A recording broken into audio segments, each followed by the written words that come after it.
Okay, we back. My Back. editor will have more work, but it's fine. Yeah. So Giving him a job to do. Yeah. Yeah.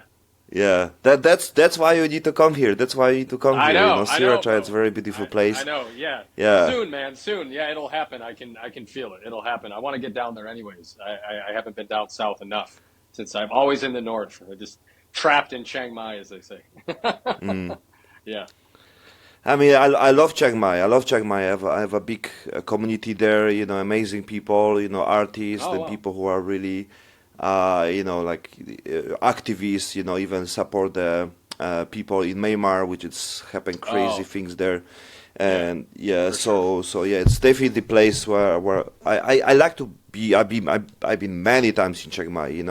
But Mm. when I found my place in the Sriracha with the mountain, with the view and everything, so I feel some kind of like in Chiang Mai. Okay. Yeah, you're getting a semblance of the vibe, but you're yeah. Nice. Yeah, yeah.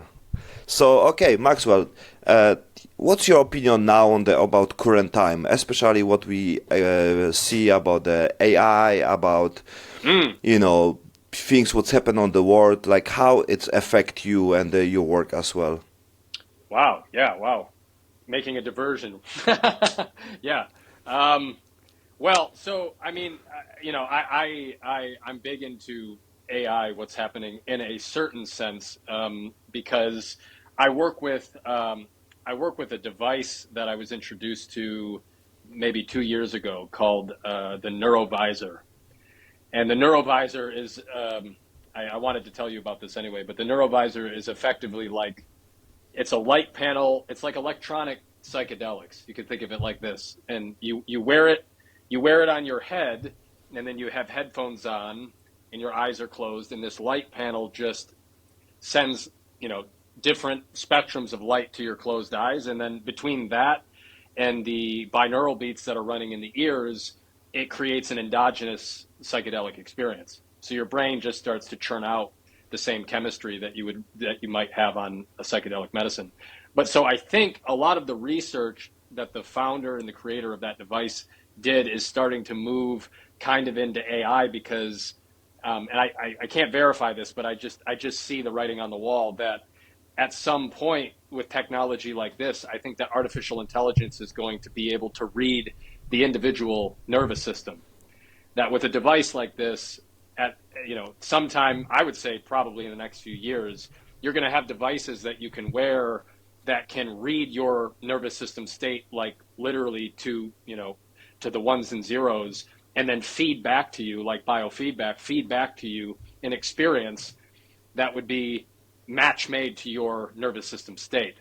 So I'm actually quite optimistic on that level about AI.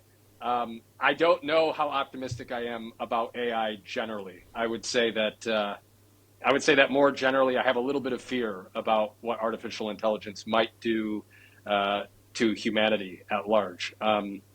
Yeah, that's a big rabbit hole. That's a big rabbit hole for sure. Mm.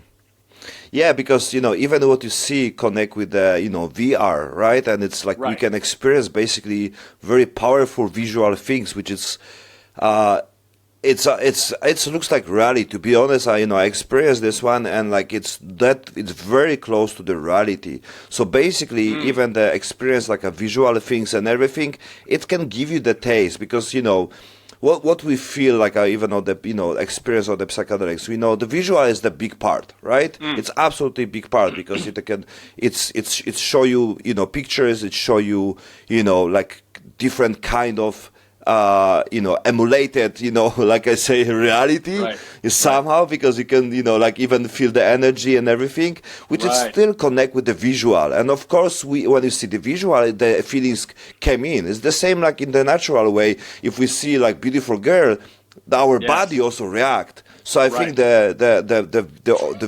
the visual itself it's powerful by itself, right? Yes. So, but emotion, it's still it can be sooner or later it will be easy to stimulate by our brain because it's just part of our brain which we feel in our body. It's not like our eye seeing, right? It's about our brain can see. It's not about our ear can hear. It's about, our brain can hear. Just this about also only about our neurons. That's why the Neuralink from the Elon Musk, it's crazy. Like they can give you all the senses, right? And we don't know it's reality or not. I think it's already exists. To be honest, if you go deeper, I believe we live already on the simulation, right? And the knowledge and information what they got, and what people say even about the scientists and everything, they say it's basically possibilities. We live on the simulation, like in the Matrix, whatever I call this. It's very high. What you think about this one? I'm big into. I'm sure you're familiar with Donald Hoffman. I'm a really big fan of Donald Hoffman, and he kind of coined the term. I lost you. What's when you wear a headset? He coined So he's a cognitive neuroscientist who is trying to prove mathematically that we are living in a simulation, and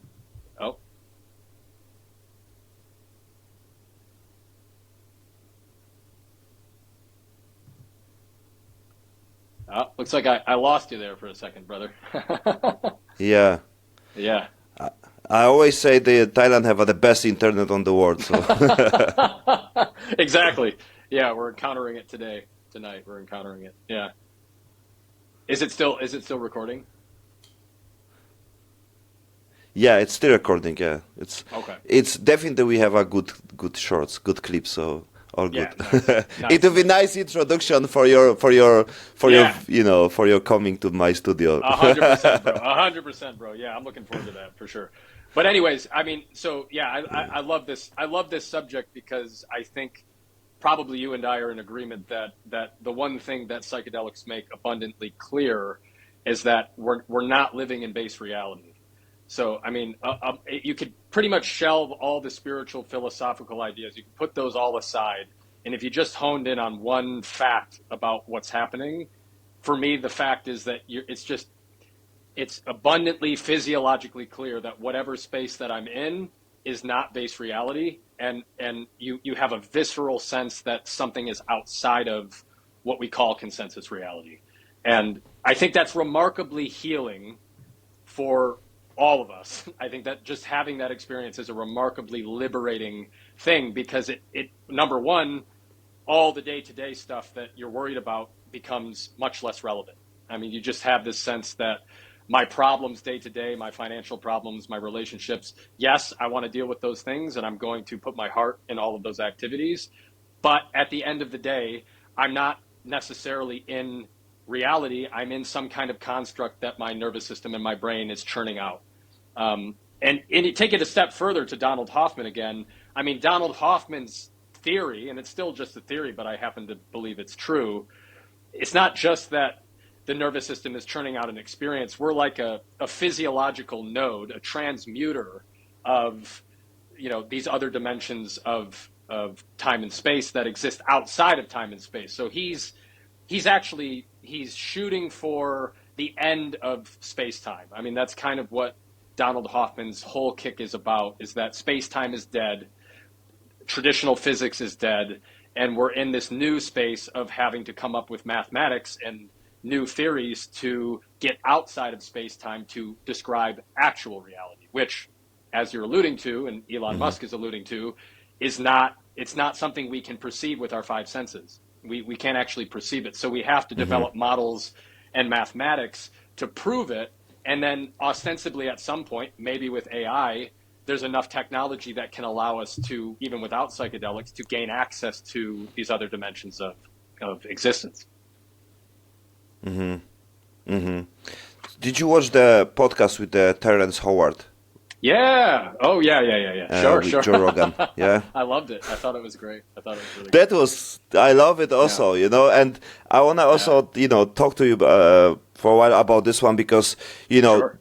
It was a lot of conversation about the definition, what you want to say about understanding and everything. But I didn't see nobody, or maybe I didn't see, like someone talk about how he get this information, because he said he basically, when he was young, he have a vision when he sleep, when he see the gate, and he listen his voice, which actual was his voice from the when he was older. So his consciousness, telling him all the information what he get, right? And Right. nobody talk about this one, which, because it doesn't matter if it's true what he say or not, and everything is subjective anyway. But Yes. how he was able to communicate or with this higher self, or get the vision and everything. And I think this is the most beautiful story from this podcast, because it was Amazing. even beginning. He said he didn't born the same way how many people born, and like he remember every minute on his, when he was on the mother womb, right? Like Right. he Right. see his hand, and he thought it was his friend.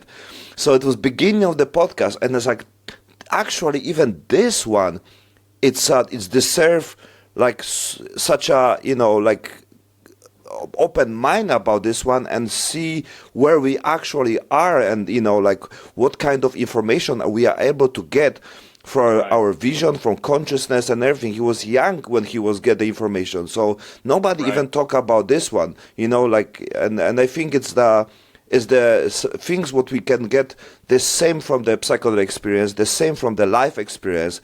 And to be honest, like, I'm able to get a lot of vision when I just go sleep, close my eyes, and I Right. have similar experience like the psychedelics.